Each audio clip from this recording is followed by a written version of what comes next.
Bonjour à tous. Aujourd'hui, j'avais envie de vous parler de l'aloe vera.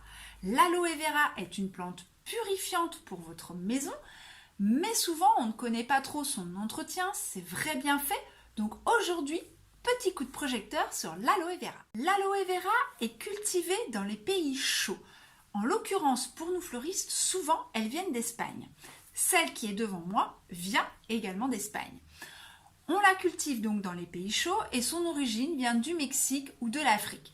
L'origine vraiment exacte, on ne la connaît pas trop, mais néanmoins, souvent quand on parle d'aloe vera ou de cactus, on pense désert, on pense Mexique, ou souvent ce sont des champs entiers d'aloe vera que l'on peut voir. Donc dites-vous qu'aloe vera égale pays chaud. L'aloe vera est connue pour ses bienfaits, souvent en pharmaceutique ou en esthétique. On la retrouve souvent en boisson à boire ou à mettre sur la peau pour cicatriser. D'où vient cette partie de l'aloe vera? Eh bien, elle vient de la feuille. On coupe la feuille, on récupère le gel et c'est ce gel qui est si bon pour nous, pour l'être humain. Mais l'aloe vera n'a pas que ces points forts-là, mais elle a également des points forts pour l'intérieur. Il faut savoir que l'aloe vera est très bonne pour notre intérieur, pour purifier notre maison. Elle enlève déjà une grosse partie, ou du moins elle absorbe une grosse partie des ondes électromagnétiques.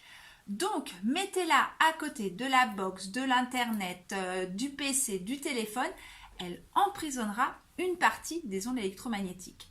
Donc par exemple dans un bureau, c'est l'idéal d'en avoir une, mais également dans une chambre. Pourquoi? Parce qu'on a souvent le téléphone ou plein d'ondes qui passent, et bien au moins elle vous protégera des ondes électromagnétiques.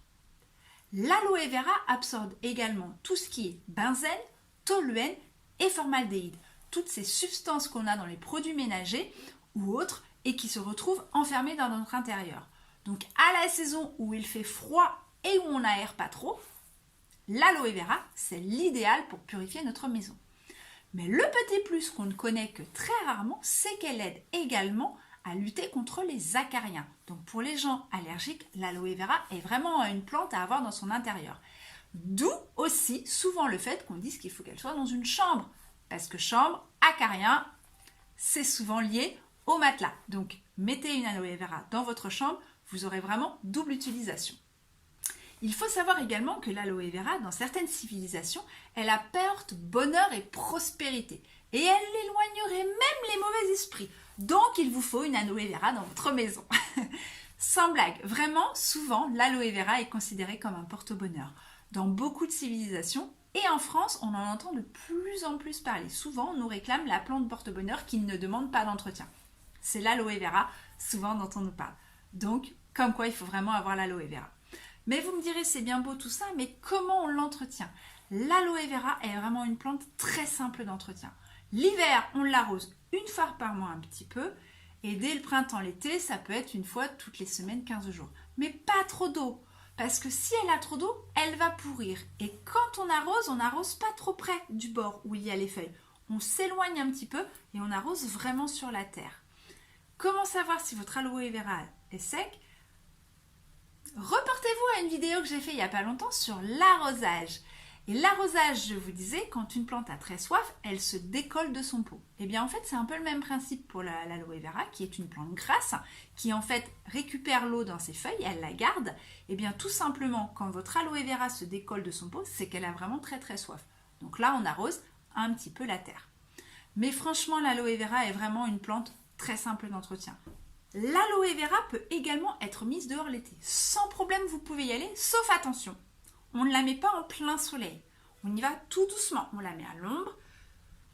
Plein soleil, vraiment à éviter. Même dans votre maison, ne la mettez pas en plein soleil derrière une baie vitrée. Elle aime la lumière, mais jamais le soleil direct. Donc que ce soit dehors ou intérieur, on fait très attention. Et surtout dehors, puisque là, on est vraiment en plein soleil. Donc on la met dehors, à l'abri du soleil. Dès qu'il commence à faire un petit peu plus frais, on la rentre à la maison. Attention, elle craint le gel, jamais en dessous de 10 degrés.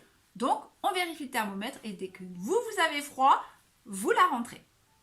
Beaucoup nous demandent si on coupe les feuilles, si elles repoussent.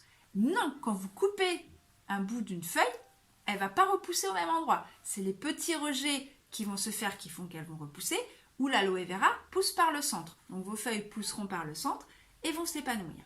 Il faut savoir qu'une aloe vera qui a les feuilles qui s'affaissent est souvent une aloe vera qui n'a pas assez de lumière. Donc si vous voyez qu'elle s'affaisse vraiment sur votre peau, mettez-la un petit peu plus à la lumière et peut-être verrez-vous que vos feuilles vont un petit peu moins tomber.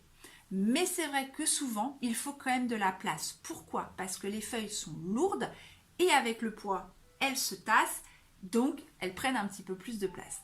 Mais franchement, l'aloe vera, ça vous demandera vraiment pas beaucoup d'entretien. C'est vraiment une plante idéale, surtout pour les gens qui n'ont pas la main verte.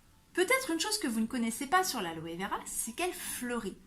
Et oui, elle fait une fleur en hampe florale, donc on a une grande tige qui pousse avec de petites fleurs au bout. Souvent, on est dans les tons rouge, jaune, orangé. Et c'est vraiment très joli à voir parce qu'on n'en voit pas souvent. Si je peux, j'essaierai de vous mettre une photo à la fin de ces vidéos d'une aloe vera fleurie.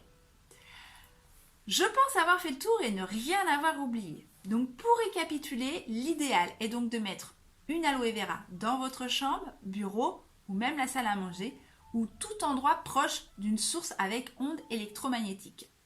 On l'arrose très peu l'hiver, une fois par mois, et dès les beaux jours, une fois par semaine, voire tous les 15 jours. On peut la mettre dehors, attention à l'abri du soleil, et pas en dessous de 10 degrés. Et même à la maison, faites attention aux rayons du soleil. Donc si vous vous posiez des questions, maintenant vous n'avez plus aucune raison de ne plus avoir d'aloe vera chez vous si ce n'est pas déjà fait. Pour ça, n'hésitez pas à aller dans le commerce ou pourquoi pas, ce serait plutôt sympa, d'aller sur notre site, je vous ai mis le lien dans la bio. Donc moi, vous verrez sur le site, il y a l'aloe vera classique, mais vous pouvez également retrouver l'aloe vera ramifiée. C'est une autre sorte d'aloe vera et vous verrez qu'il y a plein d'aloe, je dis bien aloe, différentes. Donc n'hésitez pas à regarder un petit peu ce que vous trouvez et voir celle qui vous correspond le plus, mais celle qui aura le plus de bienfaits, ce sera vraiment l'aloe vera. J'espère que cette vidéo vous aura plu, que vous aurez appris quelques petites choses. Si vous avez des questions ou d'autres choses tout simplement à dire sur l'aloe vera, n'hésitez pas à me mettre un commentaire, vous savez bien que j'aime bien vous lire. Et puis si ce n'est pas déjà fait, n'hésitez pas à vous abonner à la chaîne, comme ça vous ne louperez plus une seule de mes vidéos. Sur ce, je vous dis à bientôt, en l'occurrence à la semaine prochaine, pour de nouvelles aventures florales. Et puis je compte sur vous, investissez dans une aloe vera si ce n'est pas déjà fait. À bientôt!